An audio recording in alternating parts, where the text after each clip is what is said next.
I heard the row. I felt that row. I knew to keep it pushing. I knew that. After I see the people run, I just see some big just walking, just right over here, right by the bush. It went right over here. I swear, I promise you, it went right over there. And it said row, and I just kept walking. I seen me see it. So in my head, I'm like, nah, I gotta go, man. I'm out. LT's Trash is presented by Bud Light. Easy to drink, easy to enjoy. Our friends at Bud Light. There will be plenty of Bud Light tonight at Odie's Tavern. Join us a little after 8 o'clock for Odie's Team Trivia. This might be the dumbest, maybe I just don't understand this well, Tyler. Maybe the dumbest device ever designed. A content creator has built an accessory that allows car owners to look out for their fellow drivers stuck behind the wheel by allowing them to scroll TikTok videos simply by honking their horn.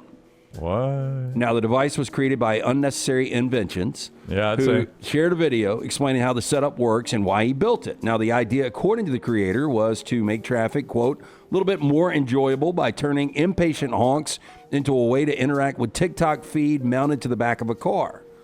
Now, in the video, Unnecessary Inventions explains that the device attaches to a vehicle, features a tablet displaying a TikTok video feed, along with an integrated microphone. When a car behind honks its horn, microphone detects the noise and triggers the tablet to scroll to the next video.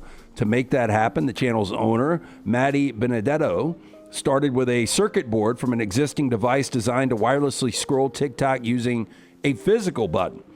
He soldered wires together directly to the button, allowing the circuit to be shorted manually. When the circuit is shorted, the board interprets it as a button press, automatically scrolls to the next video. From there, a microprocessor was added and connected to a microphone. The microphone was programmed to react to loud sounds so that any honk detected would short the circuit and trigger the same scrolling action. Final build involved 3D printing, additional parts to house the tablet and electronics, then attaching a large magnet so the entire unit could stick securely to a car. Whether the so-called honk-to-swipe device would be considered road legal is another matter entirely. Do you guys agree this is extremely stupid? Yes. Yeah. But if I was stuck in traffic, if the screen was bigger, I'd enjoy it. You know, there is a device with all the new 22-inch, 18-inch screens that you can buy where you can go straight from your phone and watch YouTube TV right there while you're rolling down the street. Oh, yeah? Oh, really? Yeah, I've seen those where it's an add-on in cars. You plug it in and on Bluetooth. It Yeah. goes up on the screen? Yeah. So I could watch the game on that screen. You could. Yeah. I'm going to say if you get pulled over with that on, it's probably going to be a ticket. But if you are not driving and you're riding shotgun, and to have the game on when you're going to the beach or something would be pretty cool, right? Yeah. I've seen some of the third-party infotainment screens for cars that don't already come with them that have like YouTube enabled, Netflix, HBO Max, all of that. So you can just use it like a regular tablet. Man, it seems, I don't know about you guys, I haven't Ubered nearly as much. Now, when we're out of town, I still Uber a lot. I just don't go downtown as much as I used to. But like every third Uber driver seems like he is watching something in his car. Like he's got it set up. Yeah. They are. There's a lot of that. Yeah. It seems like we get this story a lot. Several monkeys are confirmed to be on the loose in St. Louis, Missouri, and city officials say they still do not know where the animals came from or who owns them. Yeah, there is some debate on whether the monkeys are real or not, but they seem to be. But aren't they having a problem finding them because we're all creating crazy content? Yes, they were looking for...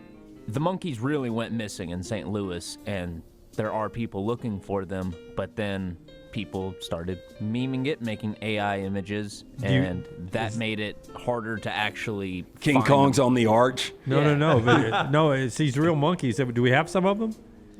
Like there are some of the one of them is AI of these four monkeys or however many they are in Rams gear under the arch, old St. Louis Rams gear, going to a Rams game, and some of them are at, hanging out, eating a pizza together or something. So, St. Louis Department of Health and Animal Care and Control confirmed January 9th that multiple monkeys spotted roaming a North St. Louis neighborhood. Initial reports suggested at least 4 animals were seen by residents, though officials have stressed exact number of primates remains unclear.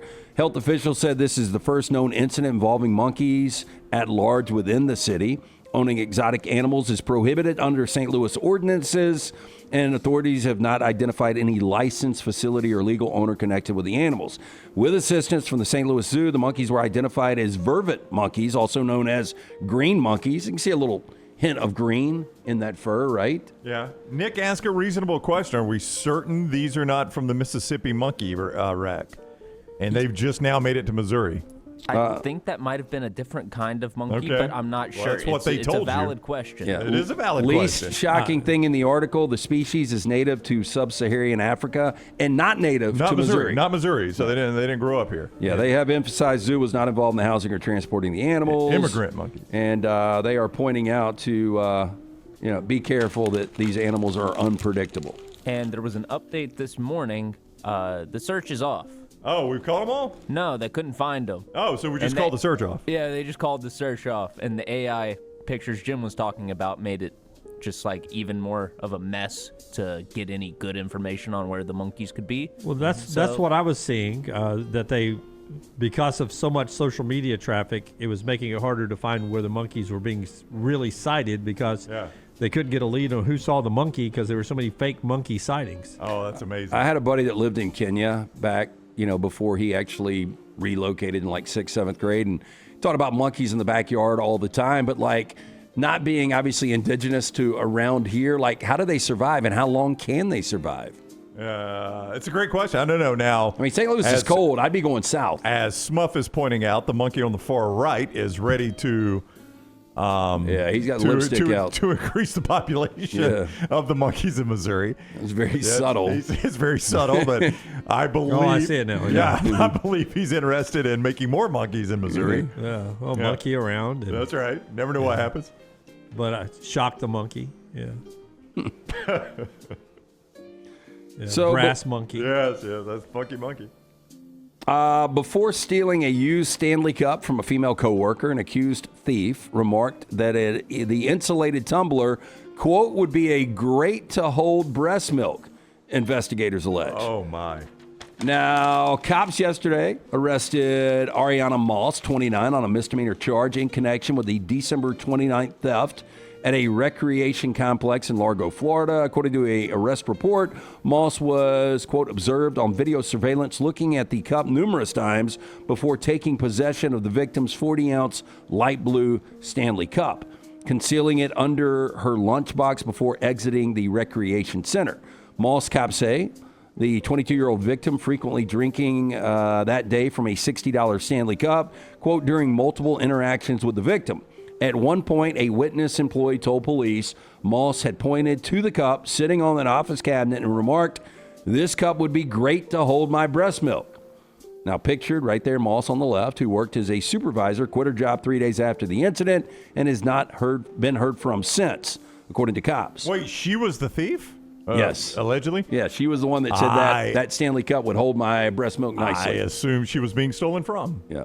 She was arrested on Sunday night, booked into county jail, from which she was released last night after her husband posted a $150 bond.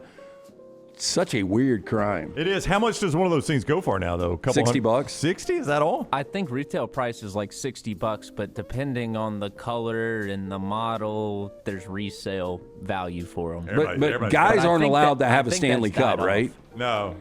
I mean, assume so. I've never seen a guy with a No, Stanley. it's a very. I think they target females very, very heavily. Mine are Yeti. Yeah, no, Yeah. guys Yeah. do Yetis, Yeah. females do Stanley. Stanleys. Yeah, with the big handle, the big Yep, straw. Yep. Can I just tell you, I've never noticed the connection that it's the Stanley Cup until right now, until you were talking about drinking from the Stanley Cup. Like and I was the like, hockey connection? I've never made the hockey connection either. yeah, but Have just you, right bro? now, it's Yeah. like it's First thing I fascinating to me thought. that they allowed it, that Yeah. the Stanley Cup, NHL allowed Stanley to name it the Stanley Cup. Yeah. But I guess you don't name it the Stanley Cup. You just name it a Stanley. Stanley, that's right. They call And it then the Stanley everybody Cup. else Name runs is with like, the cup. the Stanley tumbler, the Yeah. 40 That's right. ounce Stanley tumbler. Yeah. Yeah, that's the way I hear it referenced. Yeah, the Stanley Cup. Here is a very interesting app that is now #1 in China. A new paid app called Are You Dead or Dead Yet has surged to the top of China's charts, targeted at young people living alone in major cities who fear dying without anyone realizing.